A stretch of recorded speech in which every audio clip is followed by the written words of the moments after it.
Southampton are punished. A really hard-fought win. Hello everybody, for the second time in 3 days I am on vlog duty. We are about to head down to St Mary's for Southampton versus Ipswich. We covered Southampton in the watch-along on Friday night. Big problems at the back. They went under 4-1 in that game, and recently installed manager Russ Martin certainly has a bit to do to get the Saints fans on side. Someone who's certainly got a fan base on side is Kieran McKenna. My lot still riding the crest of a wave following League One promotion last season. 5 wins out of 6 so far. Ipswich have won all their away games, and we have this situation of a side very high on confidence in Ipswich heading to a big team but low on confidence in Southampton. There we go, Frankenstein. Let's hope it's not a horror show for either of the two teams. Tonight, Ipswich could go top. Southampton could be back in those playoff positions. Will Russ Martin start to win over those Saints fans, or will it be Ipswich, who seem to have been winning now for about 6 or 7 months, keeping that up? It's a long way down to Southampton. Let's get on the road.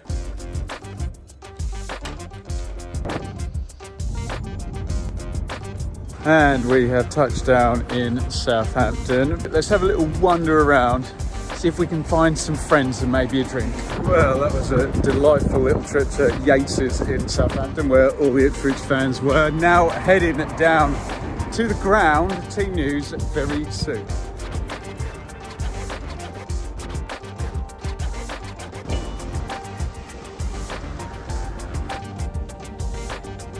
We are all in at St Mary's. Team news is here as well. Southampton, one change. Flynn Downs got injured in the last game. Joe Aribo is in for him. For those Saints fans wanting a bit more defensive assurance, maybe that's not it. He feels like a more attacking player, but we shall see how that lot works out today. For Ipswich, 4 changes, which is a bit of a surprise to me. Kieran McKenna really utilising the squad. Brandon Williams, we knew he was going to come in for Leif Davis. Jack Taylor, I think that's his first start, isn't it, in midfield for Massimo Luongo. Hutchinson, Omari Hutchinson from Chelsea on loan, is in front right, and George Hurst starts up top. Freddie Ladapo started the last game. Very interesting on both counts. What it means, we will find out very shortly.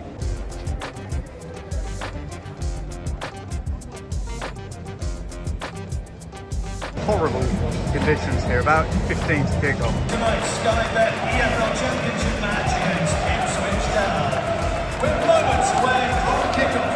Players are out, no let up in the weather as Southampton beat Ipswich. Here we go. 5 gone here. The game just won't settle. The pace is too much. The conditions aren't quite conducive to it yet. Both sides just fighting to get control. Armstrong put one side net in, nothing doing, 0-0. 15 gone, absolutely nothing in this at all. No real chances for either side. I had a couple of nice breaks by Southampton. Walker Peters down the right. Fraser, one nice cross in from the left, but very, very even Steven with 15 gone. Midway through the first half, still absolutely tight as anything. I will say there does look a bit of a drop off with those 4 changes Ipswich have made, particularly down that left hand side without Davis and Broadhead. I'd say Southampton is just edging it, but by the slightest of margins, 0-0. Southampton are getting closer. There's one just glanced wide of the post by Shay Charles. A bit of side netting twice. It's a completely preventable corner from Connor Chapman. We're still completely on a knife edge though, and nothing what I would call a big chance. Nearly half an hour gone as well, 0-0.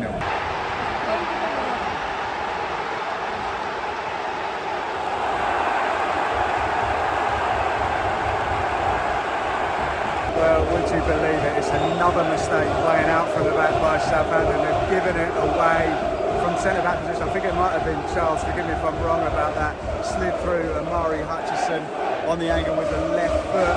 Kind of bobbles it in off the far post. Guided finish.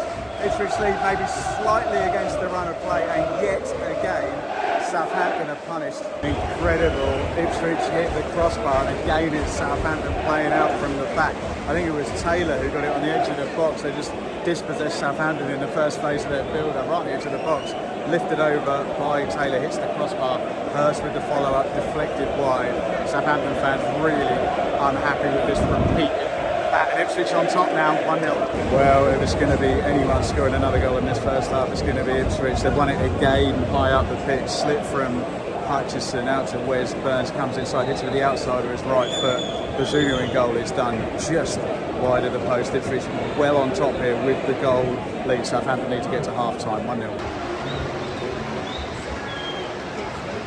Half-time, and it's Southampton 0, Ipswich 1. And I said before this game that if it went down to quality and budget and first 11, it was Southampton's game. If it went to flow and confidence and team having been together, it was going to go Ipswich's way, and so it is proving so far. Omari Hutchinson with the goal on 30 minutes, and yet again for Southampton, it was playing out from the back where they got caught.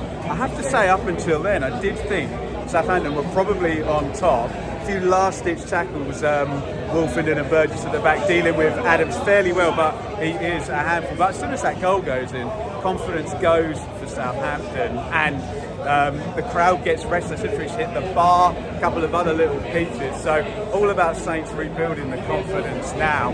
But pattern continues. Could be another 3-pointer for Ipswich, and I think as things stand, they're going top of the table. Much to do for Saints. Ipswich lead 1-0 at half-time. Wow, huge chance for Southampton at the start of the half with 48 down. Che Adams clean through here, just to the right of the keeper, played in by Kyle Walker-Peters. Blast the ball goalwards. I was going to say, what a save by Gladkey goal. Just smashes him in the face, and he's currently getting treated possibly for a concussion now, but should have probably been 1-1 there. Decent moment there for Saints. Can they build on that? 1-0 Ipswich. 10 into the second half. Substitutions ahoy here. Luongo in for Taylor for Ipswich. Taylor had just got booked. That seems sensible. A triple sub by Russ Martin. In comes Sulemana, Armstrong and Bednarek. Oh, close for Ipswich. Connor Chaplin on the volley there. It's a great break. Wes Burns with the cut back. We've seen it a million times from Ipswich. Ball spoons up in the air. Doesn't go directly to Chaplin. He hits it on the volley. Bazunu down to his right. Good save. Decent bit of pressure from Southampton, forcing a couple of corners. Ipswich defending really well. Luke Wolfenden seems to be getting his head on everything, looking to defend that clean sheet. Double sub for Ipswich, Ball and Scarlett. And Scarlett's going to go up top and replace George Hurst. Ipswich looking very weak at fullback. Has to be said now, Harry Clark, the normal right back's over at left back. Don Ball, a central midfielder, is now playing a right fullback. Broadhead and Harness coming in. Alvarez is in for Southampton. We've got about 10 to go. Manning went close with a long ranger. Like he didn't look that comfortable with it. And Ipswich see this out as we go into the last 10. We are into added time. There's going to be 7 minutes of it. Saints throwing plenty forward. Ipswich coming close there through Harness on the breakaway. Are we getting a late goal?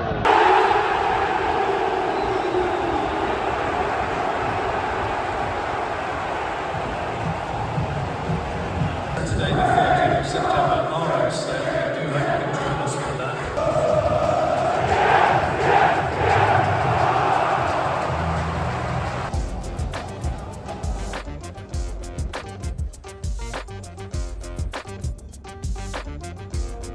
It is midnight, back home here in Bedfordshire. Just hightailed it back from Southampton 0, Ipswich 1. A really hard-fought win for Ipswich. I don't know what the numbers are. I think it was something like 12 wins from the last 14 last season, and that's now 6 wins from 7. So it's something like 18 wins in 21 games in the EFL for Ipswich. Just an incredible run. Omari Hutchinson got the goal, and this is it today. Now the squad's getting tested. It's a 3-game week. They've gone away at the weekend to Sheffield Wednesday and won, and there's no Nathan Broadhead, there's no Leif Davis, there's no Massimo Luongo today, and pretty much, particularly with Broadhead and Davis, it's probably Ipswich's 2 key attacking players. Blackburn at home for Town on Saturday, and they're on for the fabled 9-point week if they can go ahead and get the 3rd win. Particularly Luke Wolfenden at the back just seemed to head, kick, first contact, everything. I thought he was really, really, really good today. We've got to talk about Southampton. We've got to talk about Russell Martin, because this just isn't clicking at the moment for Saints, is it? It's 3 consecutive defeats. Obviously, there wasn't the deluge of goals against Southampton today. It was still a mistake playing out from the back. They got caught.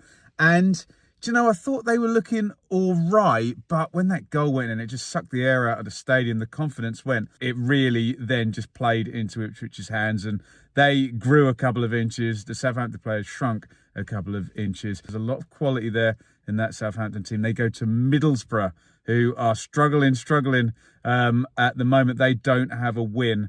Southampton really need to get one from that game. Get your comments in on Ipswich, on Southampton. Ipswich second in the league. I realise that Leicester can go past tomorrow night, but just a fabulous start. Southampton, I haven't checked, a little bit lower down though. So you can stick with the channel. I was at Millwall versus Leeds at the weekend. So if you want to test Southampton and maybe Ipswich against a team with a pretty fearsome front four who's expected to be up there, check out what I thought of Leeds' 3-0 win at the Den. Thank you, everybody, for watching. Let's get some sleep.